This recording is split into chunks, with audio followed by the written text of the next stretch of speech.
Hare Krishna,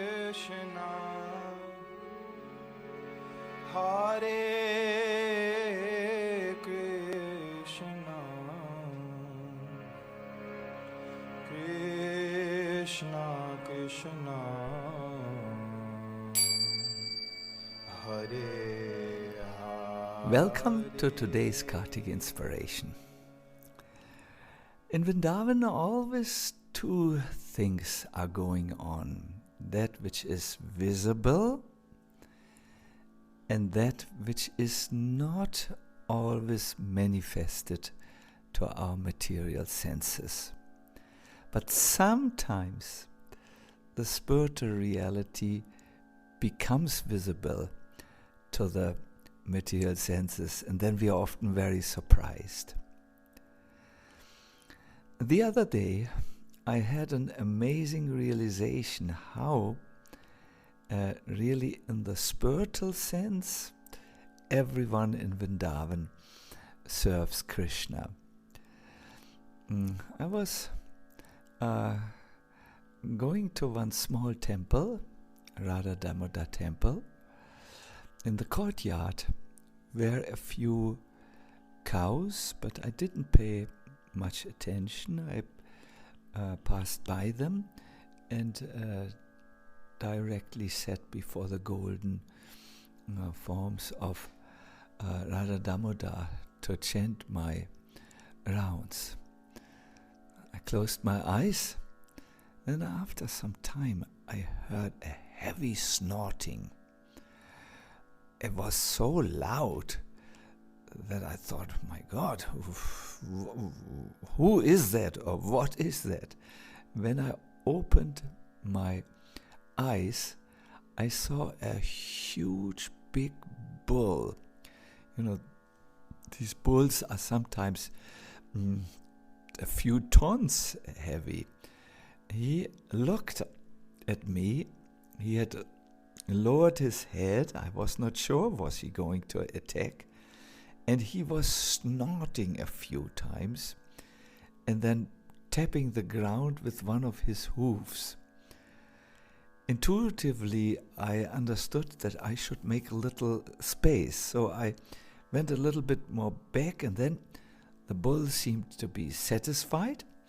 He first kneeled on his left front elbow, or half of the leg.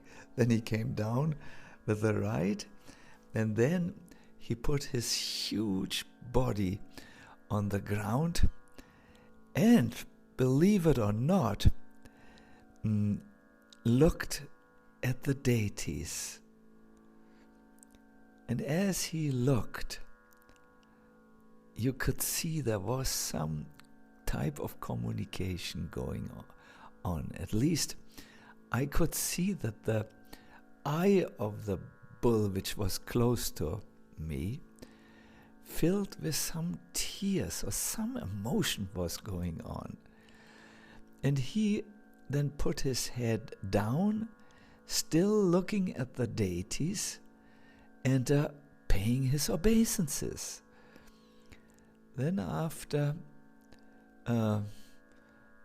a long time, it must have been an hour or so, where I kept on chanting my japa, his darshan was complete, and he got up, first on his right, and then on his left front leg, and then the rest of the body followed.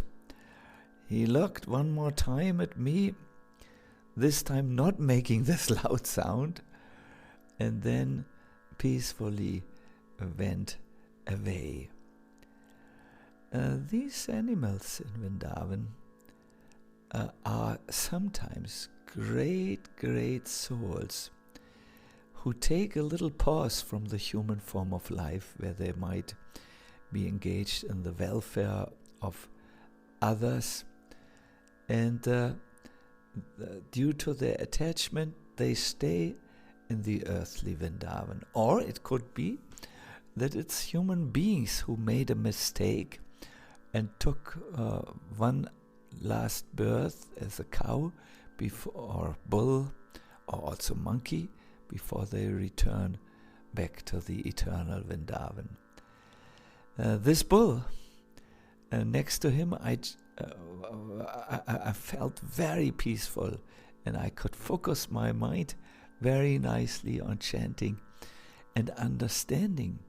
I have now a rare opportunity in this human form of life.